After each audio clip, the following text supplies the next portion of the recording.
Hello, this is Miss Cañete again, and I'm back for the continuation of the discussion on the models of health and illness. All right. We have covered in the previous session the first two subtopics. No? And now we are going to focus on the ecologic model and how to write an ecologic model report. Okay. Aside from understanding the disease process, and the concurrent anatomical and physiological changes that come with the disease when we try to analyze the data that we have gathered uh, and analyze the diagnosis, the nursing diagnosis that you have identified. It is imperative also that the nurse understands disease causation to be able to intervene effectively. Because as I have said, or as we have said in the previous session, rooting out the causes of suffering is hitting the nail on its head. Because we cannot resolve the problems effectively if we don't address the factors or the reason causing that disease, that illness, or that suffering. When we talk about disease causation, there are actually various theories in disease causation, which I have mentioned also from the previous session. So when you read literatures on etiology and epidemiology, you will discover that there are various theories. And maybe you also have heard some of these theories already in the past. But just to mention a few, let me share the germ theory. So the germ theory is one of the earliest theories of disease causation proposed by Pasteur, which describes microorganisms such as viruses, bacteria, and protozoa as the causative agents of infectious disease. So that is according to the germ theory. Another theory that you may encounter or you might have encountered is the biomedical theory, which asserts that or proposes that disease is caused by malfunctioning of cells, tissues, and organs with resultant signs and symptoms. Okay? We also have psychosocial theory that integrates physiologic, psychological, and sociological factors that influence disease development. We also have biopsychosocial spiritual theory, which proposes that the body, mind, and environment all interact together in the development of disease. And we also have the multi-causal theory, the model that explains or attempts to explain that the effects of different factors such as nutrition, lifestyle, genetics, and stress in a person's health and affects also the development of the disease. Now, in doing the nursing process and applying each step in your learning experience, in the related learning experience or your RLE, one of the models that we utilize to understand disease causation of our clients is the ecologic model because of its applicability in helping student nurses to understand and comprehend and eventually analyze the patient's health problems. Particularly the disease causation experienced by the patient. It is assumed that upon careful analysis of causation, a nurse will be able to effectively plan for possible nursing interventions appropriate for their client's case. All right? So the ecologic model is also called the agent-host environment model, which originated in the community health work of Livell and Clark in 1965. Take note that it is used primarily in predicting illnesses rather than promoting wellness. Okay, so again, the agent, the host, the environment model, or the ecologic model. Now, to further explain, according to Livell and Clark in their book on preventive medicine for the community published in 1958, They said that disease, defect, disability, or death results from interactions between these three factors: the agent, the host, and the environment. Hence, the ecologic model came into being.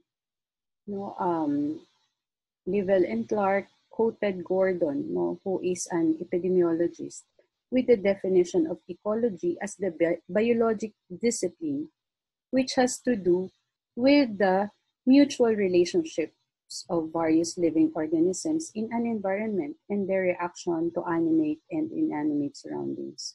Or simply, it is the influence of the total environment on the behavior of living things. In agreement to that, ecology is defined by Mosner and Ban in 1974 as the study of relationship of organisms to each other as well as to all other aspects of the environment. Dr. Remigio Mercado, also in his book on epidemiology, also defined ecology as the study of the relationships of factors in the constitution of a whole or in the creation or precipitation of an action or event. So since disease arises within an ecological system, an ecologic approach is necessary to explain the occurrence of disease. Mosner and Ban further asserted that disease cannot be attributed to the operation of any one factor only, thus discrediting the earlier theories on disease causation, which I have mentioned a while ago. This requirement for more than one factor to be present for disease to develop is referred to as the multiple causation or the multifactorial etiology. By the way, etiology is the study of causation. The epidemiological concept of disease causation strongly asserts that there can be no single cause of disease, as according to Dr. Remigio Mercado. To explain further, Mosner and Ban wrote that at first glance, it might seem that the introduction of an organism into a community would be enough to explain the development of a disease occurrence, like in the case of an epidemic or a pandemic nowadays. However, the organism alone is not sufficient to account for the outbreak and cannot therefore be considered the cause. The organism alone, the agent alone, is not a sufficient cause because suitable conditions of the host and the environment must also be present for disease to develop. The level of immunity, the resistance of the host, of the population is also crucial, like in the case of COVID-19 nowadays.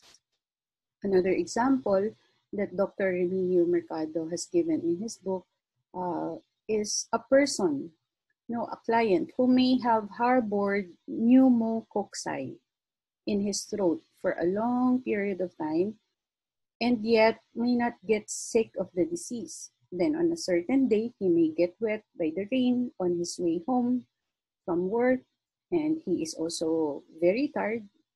Now that could easily result in pneumonia in the following days.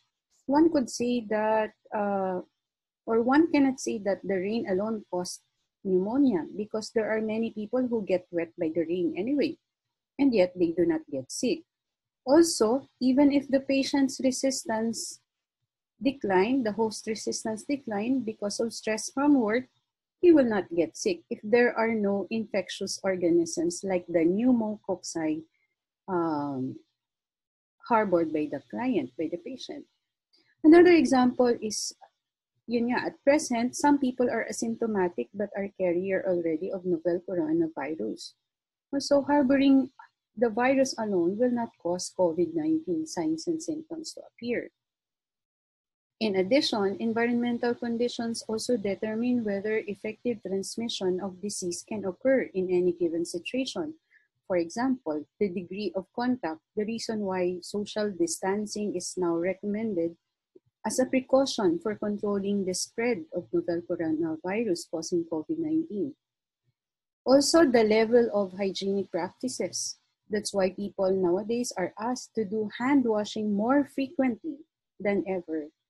So in essence, the host factors affect the susceptibility to disease, while environmental factors influence exposure and sometimes indirectly affect the susceptibility of the host. The interaction of these factors determine whether or not disease will develop. Okay, is that clear? Now let's closely examine the components of the ecologic model. The agent, which is according to Level and Clark, an agent is any element, substance, or force, whether living or non-living, the presence of which can initiate or perpetrate a disease process. It is also, in some literatures, it is also referred to as any environmental factor or stressor. So previously, the agent was considered to be part of the environmental factor, right? And the agent may be classified as biologic, chemical, mechanical, physical, or psychosocial, that by its presence or absence can lead to illness or disease. Okay? Now, there are the different agents according to its classification. So we have mentioned nutritive agent, and these are the examples of the nutritive agents that can cause a disease: chemical agents and physical agents. All right. I hope that you can see that in the slides, the examples. Examples also of infectious agents are written in the slide.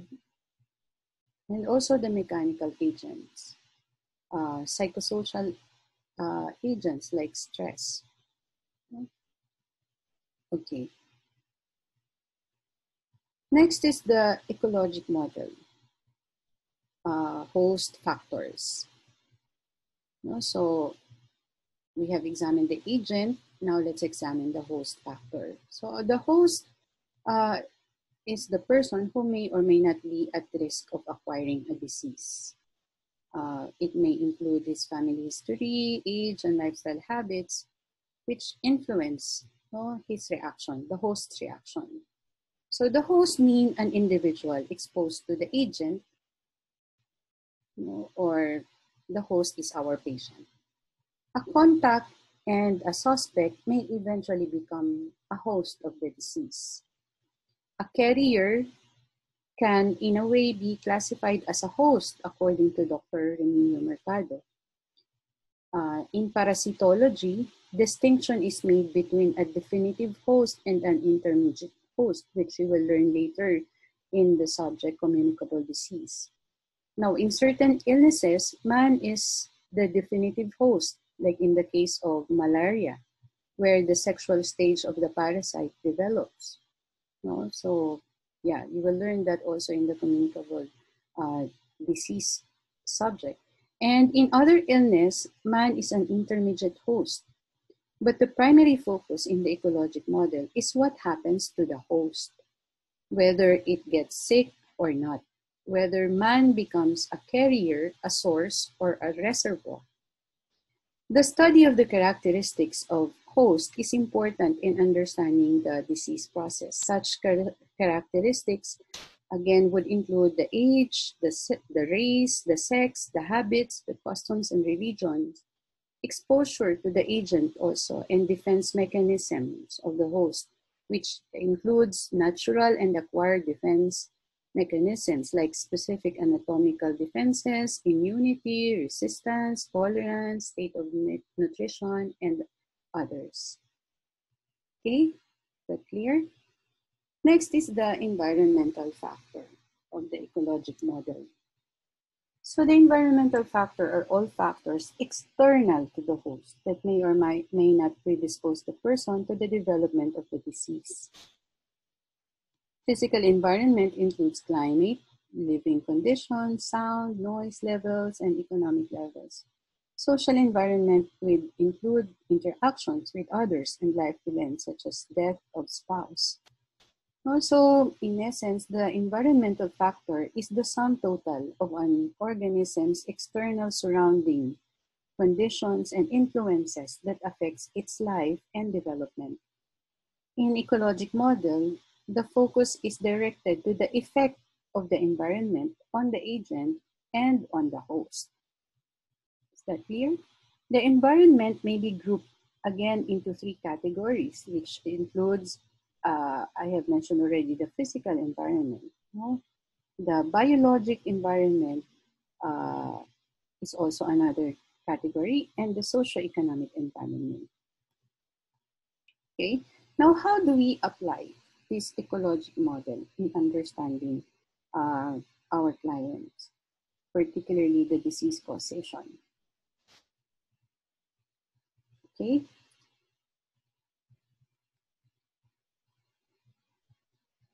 again, it is essential to be able to evaluate the interactions of the components of the ecologic model, no, namely the host, the agent, and the environment. So, and it is also important that we will be able to choose a particular model that is most appropriate, not to explain the causation of a particular disease process. Now, this relationship or this interaction between the factors could be a relationship between the agent and the environment, or it could be an interaction between the host or the environment, or it could be an interaction between the human host or the agent, or it could be an interaction between the three, the agent, the host, and the environmental factors. Okay? According to Mosner and Ban, several alternative models have been developed to depict the ways in which these interactions occur. Whichever model is used, it is important to realize that the balance of forces that determines an individual's state of health at a given time is in a kind of dynamic equilibrium, which means a potentially harmful change in any case can affect, no, that dynamic equilibrium. We mentioned that a model illustrates the relationship of concepts. In the case of the ecologic model, we have the lever model, the wheel model, and the web model, which all illustrate how the agent, the environment, and the host factors relate with one another to cause a disease. Now, to further understand how we apply these different models, let's take a look at the epidemiologic triangle, no, with, or the epidemiologic lever. Mm. The epidemiologic lever or the lever model uses the epidemiologic triad or the epidemiologic triangle. Okay, where three, okay, so the epidemiologic triangles depict the agent, the host, and the environmental factors. The epidemiologic triangle as a term was used sporadically in the early 1900s, specifically in 1920s, if you're going to go through with the literatures in the past. It was used for many years and still is referred to frequently in the epidemiological literatures. The epidemiologic triangle again consists of three components: the host, the agent, and the environment. The model implies that each component must be analyzed and understood, no, for comprehension and prediction of patterns of disease occurrence. A change in any component will alter the existing equilibrium to increase or decrease the frequency of disease. So in the epidemiologic lever that uses the epidemiologic triangle, it highlights the agent as a separate component of the disease, which originally was considered to be part of the environment, as we have mentioned a while ago. And this model is usually or is often used in understanding infectious diseases. Okay. However, with the recent application of the epidemiological concepts and methods to other categories of disease, there are conditions that are not solely linked to agents such as schizophrenia, coronary heart disease, and rheumatoid arthritis, which you will learn later on when you take up your medical surgical nursing. Okay.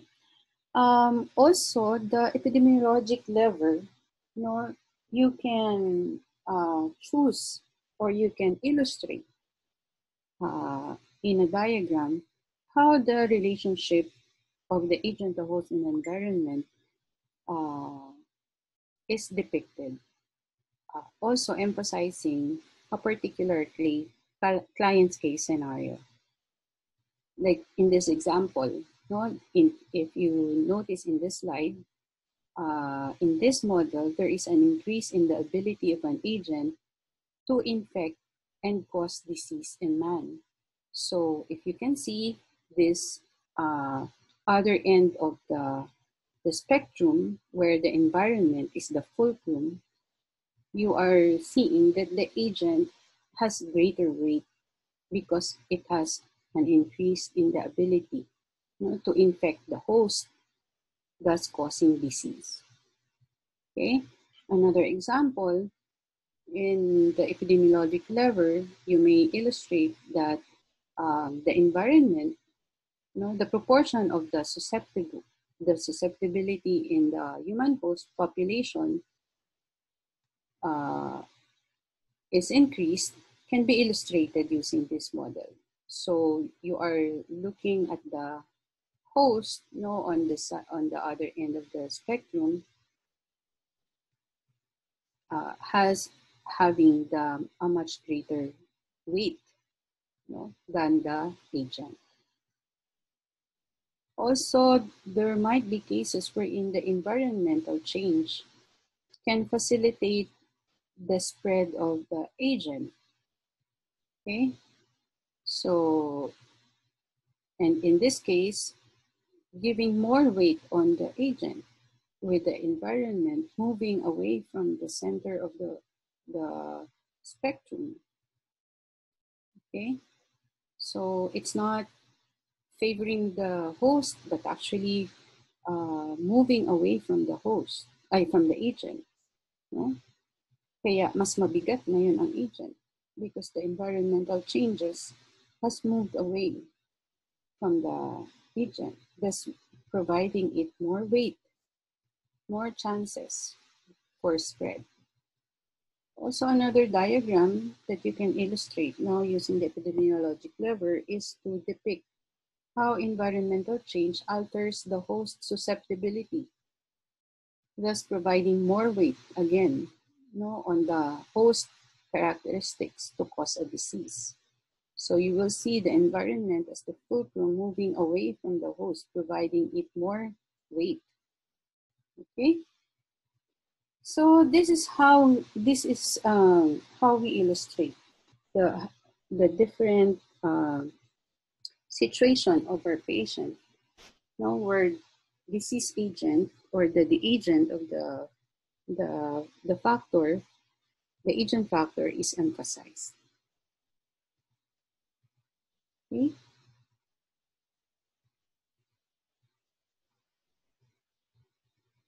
Pero yun nga, we have said that the recent application of epidemiologic concepts and methods to other categories of disease, it was revealed that there are conditions that are not solely linked to agents such as schizophrenia, coronary heart disease, and rheumatoid arthritis. Hence, there are models now that have been developed that de-emphasize the role of the agent and rather stress the multiplicity of the interactions between the host and the environment.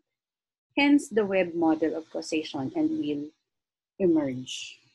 Okay, for the Webb causation, no, as you can see in the slide, this is an illustration, no, of the Webb model for the coronary heart disease.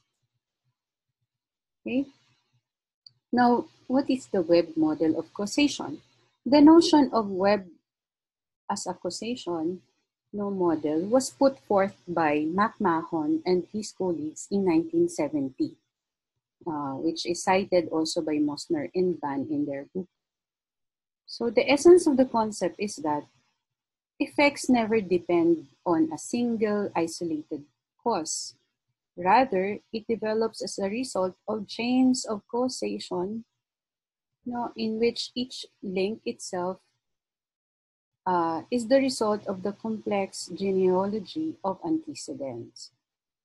So the large number of antecedents create a condition that may appropriately be conceptualized as a web, which in its complexity and origins lies quite beyond our understanding.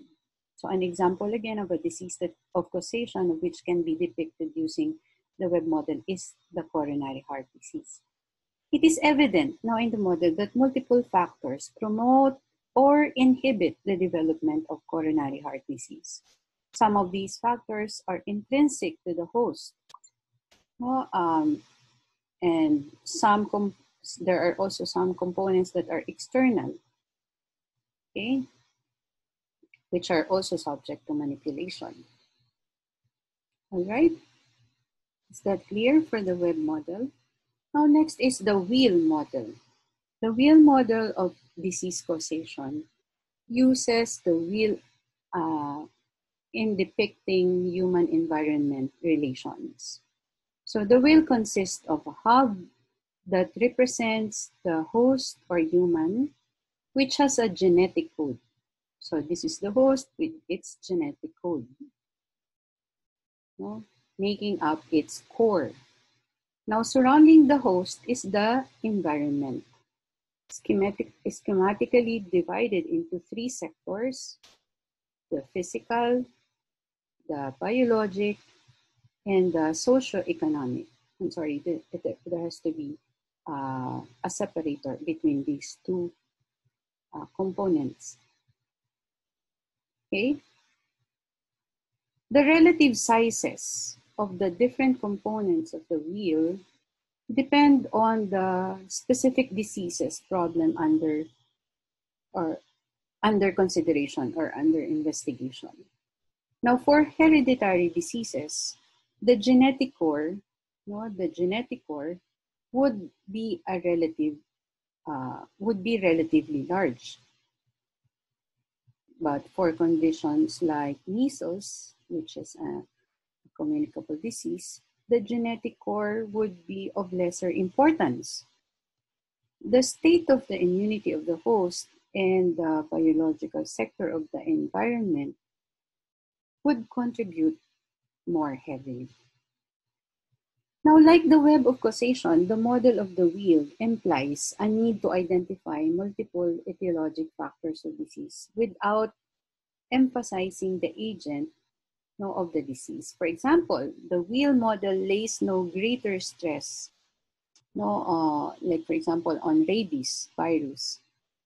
So the wheel model lays no greater stress than on animal reservoir of the disease. However, in contrast to the web of causation, the wheel model does encourage separate delineation of host and the environmental factors as distinction useful in epidemiological analysis. Only if we can delineate concepts, then we can also analyze concepts systematically. Hence, we need this diagram. Now, in conclusion, the multifactorial nature of disease has been emphasized because of its importance for prevention and control. Recognition of the multifactorial causes has led to the awareness that studies of disease etiology must encompass multiple risk factors and their interactions. Although identification of risk factors for a disease is highly desirable, but full knowledge of etiological mechanisms also is not necessary for effective control measures. What do we mean by this? It means that even though a direct causal relationship has not been established in studies as a limitation of knowledge sometimes, but it should not stop us from doing preventive measures. Because a reduction on the causative factor can be recommended already, like in the case of the use of tobacco, in cigarette smoking. Because even though the precise mechanism by which tobacco causes cancer is not fully understood, a reduction on cigarette smoking would have more of an impact on the number of deaths attributable to cancer than would manipulations of any other single event. Another example is social distancing as a way to manipulate control measures for preventing spread of COVID-19. It doesn't need in-depth direct causal relationship analysis because practicing social distancing can already have an impact on prevention of spread as a way to manipulate the environmental factor. Okay? So those are the different models of the ecologic model. Now, how do we write the ecologic model report?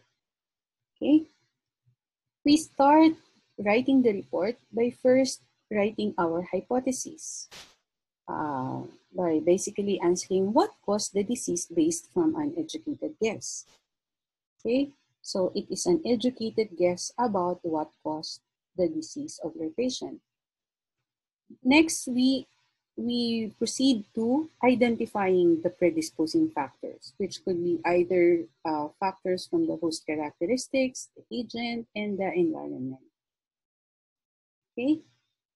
Next, we choose a model that is mostly appropriate for the disease of our client, and we choose a model that will sufficiently depict the disease causation. Okay, which could be the lever, which emphasizes the agent, the wheel, which emphasizes, which also depicts the genetic predisposition, and de-emphasizes the agent, focusing on the effect of the environment on the host. And then next, it could be the web, and we said that some disease never depends upon single isolated cause. Rather, it develops from a chain of infection in which each link itself is a result of complex interaction of preceding events.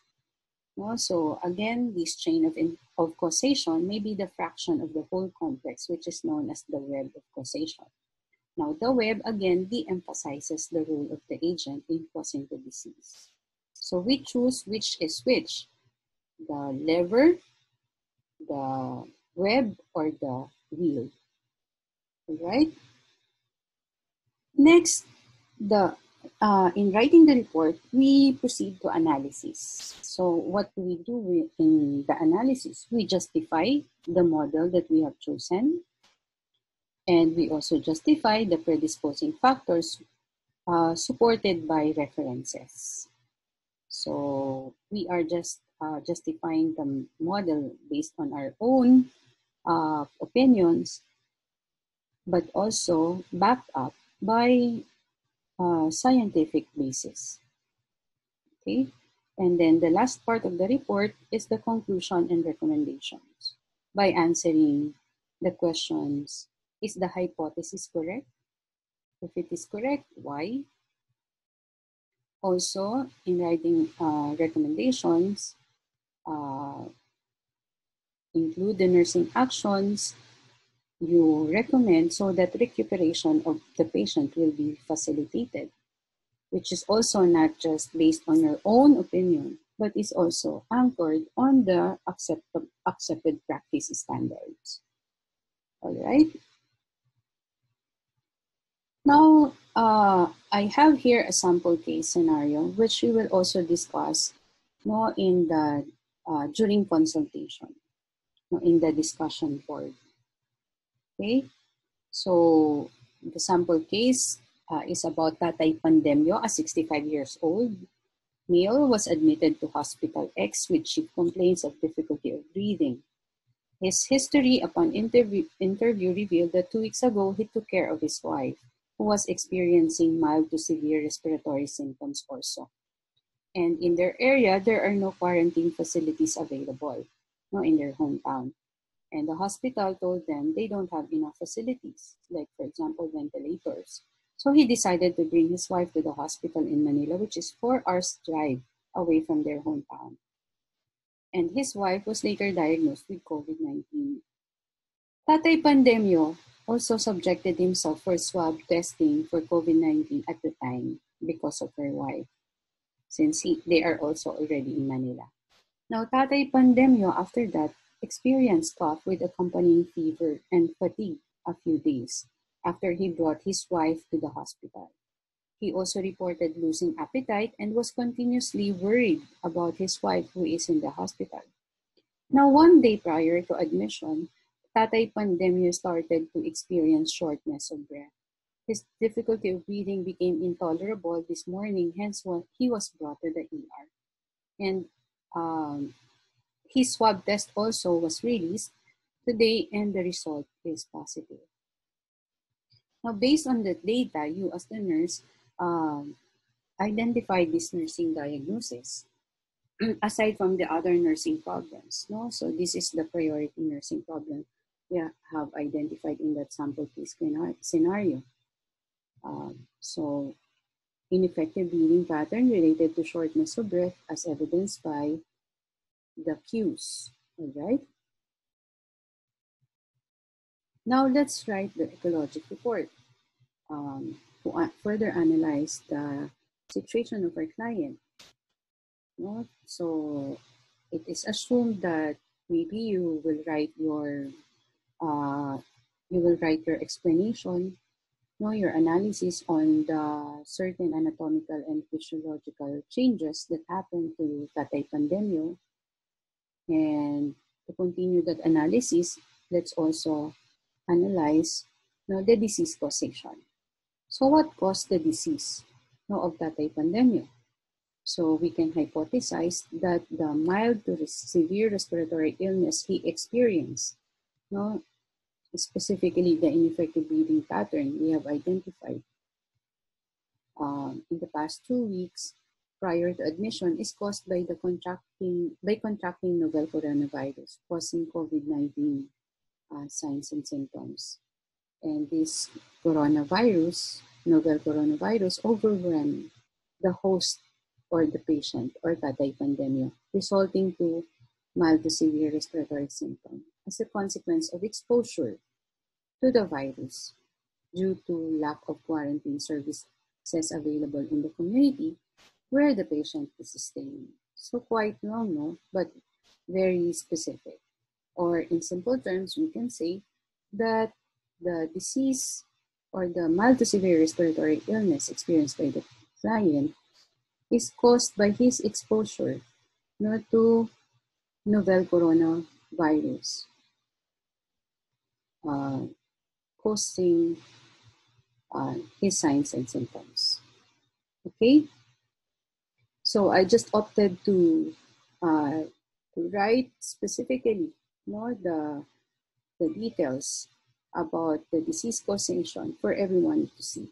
But you can shorten this by emphasizing that the mild to severe respiratory illness experienced by Tatay Pandemio is caused by his contracting the novel coronavirus. Okay? As influenced also by host characteristics such as age and also environmental factors such as exposure and lack of quarantine services. Okay, so the hypothesis. Now you can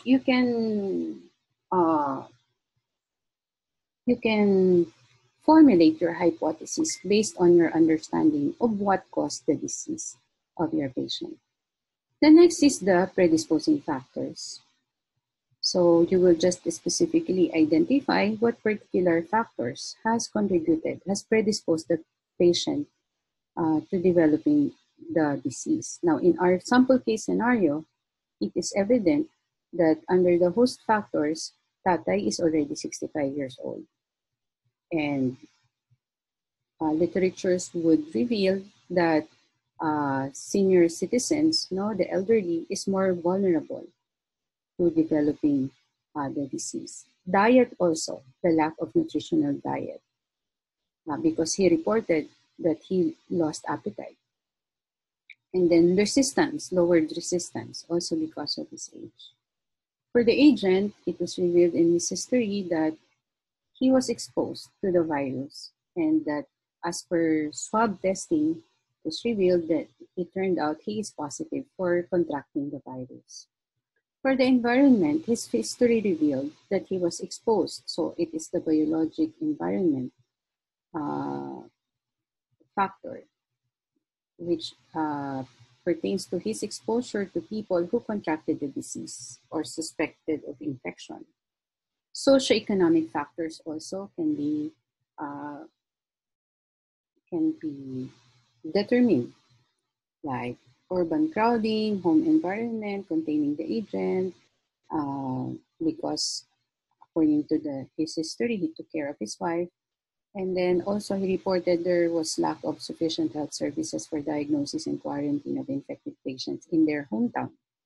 Okay, so we have biologic, socio-economic factors under the environment. Now, number 3, we choose now a model that best illustrates or depicts disease causation as per hypothesis. So the chosen model that depicts the disease causation in this case is the lever, where the role of the novel coronavirus is emphasized, overwhelming the host characteristics with the environmental conditions favoring the spread of the virus. Now, to show that, amongst the 4 diagrams that I have shown you a while ago, we can say that this model is most appropriate, which depicts that the proportion of the susceptibility of the host factors is increased because of his age, also his exposure to the coronavirus, as favored by the environment. Okay.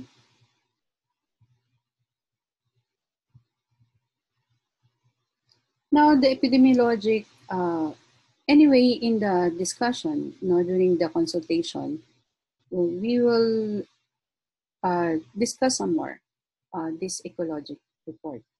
Okay, so just for purposes of illustration, I am sharing this with you on how to write the ecologic report. Okay, next is the analysis. So we said that in the analysis, we need to justify the lever. We need to justify the model that we have chosen. In this case, the epidemiologic lever is chosen to emphasize the role of the coronavirus overwhelming the host with environmental conditions, favoring the susceptibility of the host to contracting the virus. Because according to Dr. Mercado, the epidemiologic lever emphasized the role of the agent in disease causation. So the host factors that we have mentioned, yung kanyang age, yung kanyang nutritional state, and also his resistance, we can make use of studies from the WHO control of the WHO, or the CDC. The CDC is the Center for Disease Control. Okay.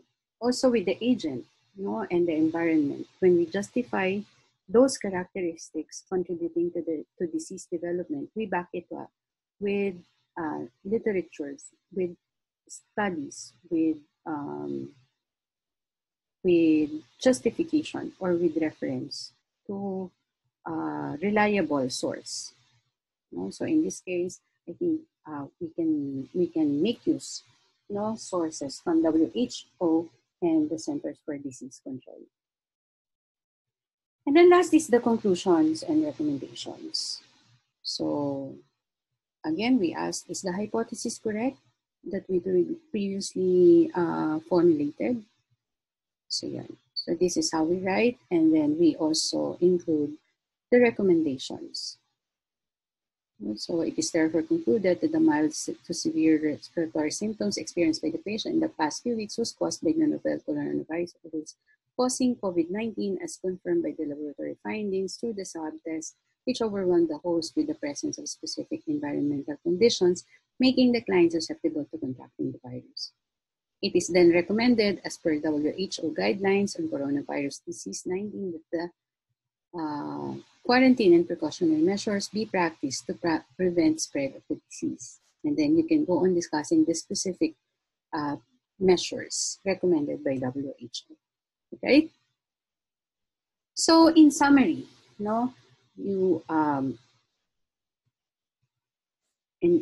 okay. So in summary, again, nurse taking care of the patient has to know and understand the client very well. Understand her role as a nurse, study the concepts of health and illness, and consider the different variables in the environment. And all of these should help the nurse analyze very well the situation of the patient. Okay? So that she will be able to be an effective nurse. Now, in-depth knowledge of the models is necessary so the nurse will be able to choose appropriately the model that is most congruent to the client's health situation. Although the WHO organization upholds the holistic approach that necessitates the application of the holistic model in our patient care, however, there are other models that capture accurately and congruently our client's health situation, like in the exercises or activity you have done with Mom Joyce Asena. Also, even though there are various theoretical models on disease causation, we are utilizing the ecologic model as a tool for nursing students to understand disease causation by closely examining the host, agent, and the environmental factors, as well as their relationship to understand disease causation. So eventually, the nurse or the student will have a logical basis for her clinical decisions, especially in collaborating with the client on determining the appropriate nursing interventions and selecting the best interventions to achieve the best possible health outcome for our patients, right? Before I end my lecture, I would like to end on a positive note in terms of understanding models of health and illness. I am sharing this from Florence Nightingale. She said, all disease at some period or other of its course, it is more or less a reparative process. So all disease is more or less a reparative process, not necessarily accompanied with suffering. Okay? So an effort of nature to remedy a process of poisoning or of decay which has taken place weeks, months, sometimes years beforehand, unnoticed. Okay? So what do you think? Is it a very positive note? When I read this from the notes of nursing of Florence Nightingale, I came to realize how positive Florence Nightingale is. The use of the term reparative process offers a lot of hope that if we give adequate, effective, appropriate, efficient nursing care to our patients, given the favorable conditions, truly healing, or a better health outcome can be achieved. Right? On that note, I hope I have accompanied you well enough in your learning journey, even though we don't have face-to-face interaction. Thank you for joining me and allowing me to accompany you. Okay?